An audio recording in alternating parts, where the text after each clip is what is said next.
Hello, friends. Are you all here?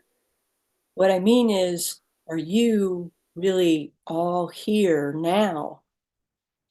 I've experienced this as a process that takes some time, meaning part of me often shows up first, and then the rest of me shows up. It's almost like an inchworm. My name is Laura, and I identify as a she. And I'm a lesbian. My partner is Paula Shimjen, and we live in Asheville. And we lived in Chapel Hill for over 20 years, beginning in 1995. So I am grateful to be friends of the temple from afar now, but for many years, a friend of the temple and a fan of Reverend Wongong. And I'm happy to share today some personal reflections of mine on chapter 3, Practice from the Red Book. And I'd like to begin by asking you to envision the circle, Il Wong.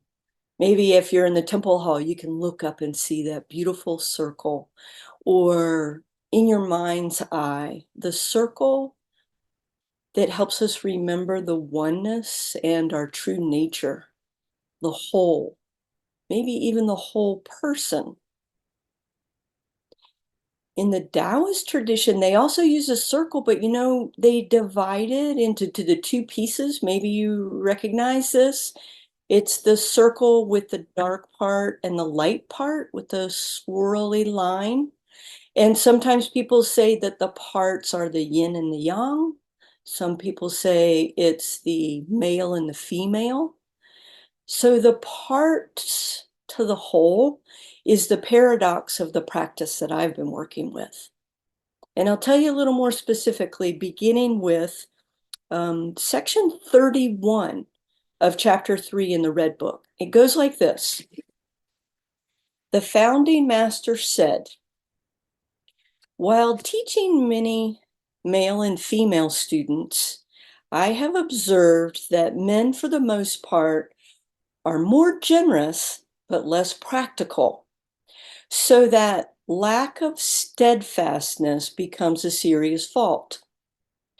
Women are generally more scrupulous but rigid, so that lack of flexibility becomes their serious fault. In order to cultivate a perfect character, men, while remaining generous, should work on making their inner mind firm and sincere. And women, while remaining scrupulous, should work at developing an inner mind that is well-rounded and magnanimous. What do all these words mean to you as a male, as a female, as a non-binary person? Let's look at the second part again. That to me is the real zinger. Maybe it's a never to be obtained goal, but it says, in order to cultivate a perfect character, men, while remaining generous, should work on making their inner mind firm and sincere. And women, while remaining scrupulous, should work at developing an inner mind that is well-rounded and magnanimous. When I first read this, I thought, you are wrong.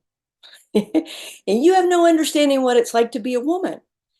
And we were separating things, meaning men and women. So it gets to be binary really fast. This is what we do with our minds.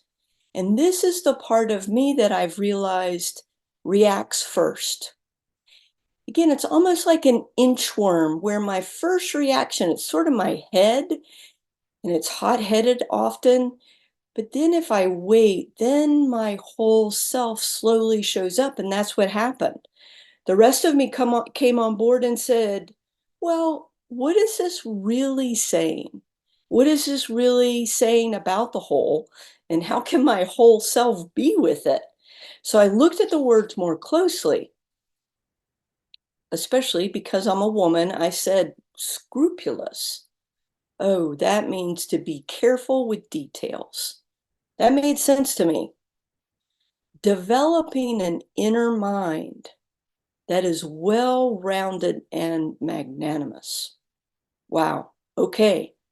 Magnanimous meaning compassionate and forgiving. That is what my whole self often does once it catches up. I get triggered by words. So when I read this, I started wrestling and debating with the founding master. That's kind of silly. He wrote this over 100 years ago in a land thousands of miles away. But I was digging my heels in. A well-educated 21st century American woman, blah, blah, blah, blah, blah. I was arguing. But again, like an inchworm, my whole self finally came around and I realized he was inviting the whole self to be there, the inner mind. Have you had any experiences like this recently? Practicing being your whole self in your daily life, working with the inner mind. Do you ever feel like the inchworm? It seems like what matters most is what we do next. We always have this choice to slow down, to pause, to practice, as in the daily practice. Our mind is originally free from disturbances, and then something happens, and our head pokes forward, and our body might fold and eventually catch up with itself. Here's to practicing it all, being all here. Thank you. Thank you for being all here.